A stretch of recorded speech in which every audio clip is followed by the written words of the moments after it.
இந்த பட்ஜெட்ல 2 டேஸ் இந்த இடத்தெல்லாம் சுத்தி பார்க்க முடியும்னு சொன்னா நீங்க நம்ப மாட்டீங்க. அப் அண்ட் டவுன் ஃபிளைட்ல கூப்பிட்டு போய் 5 ஸ்டார் ஹோட்டல்ல தங்க வச்சு 3 வேளையும் விதவிதமா சாப்பாடு, டீ, காஃபின்னு சொல்லிட்டு, அது மட்டும் இல்லாம ஒவ்வொரு இடத்துக்கும் ஏசி பஸ்ல கூப்பிட்டு போறாங்க. இது எல்லாம் 16,500 கொடுக்குறாங்கன்னா நாங்களே நம்பல. அங்க புக் பண்ணி பார்த்ததுக்கு அப்புறம் தான் தெரிஞ்சது இதெல்லாம் உண்மைன்னு சொல்லிட்டு. விடிய காலையில சென்னை ஏர்போர்ட்ல இருந்து கிளம்பி புனே போனதுக்கு அப்புறம் ஏர்போர்ட்டுக்கு வெளியில நம்மள பிக்கப் பண்ண ஏசி வால்வோ பஸ் இருக்கும். நம்ம கூட ட்ரிப் ஆர்கனைஸ் பண்ற ஓனரும் வருவாங்க. இந்த ட்ரிப்ல நம்ம என்னென்ன பார்க்க போறோம்னா, நாசிக்ல இருக்கிற 8வது ஜோதிலிங்கமான ட்ரிம்பகேஸ்வரர், அதுவும் விஐபி பாஸோட தரிசனம் பண்ணிட்டு அன்னைக்கு நைட்டே ஷீரடியில் இருக்கிற 5 ஸ்டார் ஹோட்டல்ல ஸ்டே பண்ணியிருந்தோம். அடுத்த நாள் காலையில ஷீரடி ஃபுல்லா சுத்தி பார்த்துட்டு பாபாவை விஐபி பாஸோட தரிசனம் பண்ண கையோட உலக புகழ்பெற்ற எல்லோரா கேவ்ஸும் சுத்தி பார்க்க வச்சாங்க.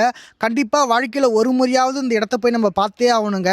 அதை முடிச்சுட்டு 12வது ஜோதிலிங்கமான கிரீனேஸ்வரரை பார்த்துட்டு அடுத்து சனி சிக்னாப்பூர்ல இருக்கிற சனி பகவானை தரிசனம் பண்ணிட்டு கடைசியா புனே டு சென்னை ஃபிளைட்ல நம்மள வந்து சென்னையில வந்து டிராப் பண்ணிடுவாங்க. இந்த ட்ரிப்பை சென்னையில் இருக்கிற ஷீரடி சாய் யாத்ரா டிராவல்ஸ் தான் இதை ஆர்கனைஸ் பண்ணியிருந்தாங்க. எங்க கூட மொத்தம் 130 பேர் வந்திருந்தாங்க. இதுல வந்து வயசானவங்களும் வந்திருந்தாங்க, நிறைய பேர் ஃபேமிலியோட வந்திருந்தாங்க, தனியாகவும் வந்திருந்தாங்க.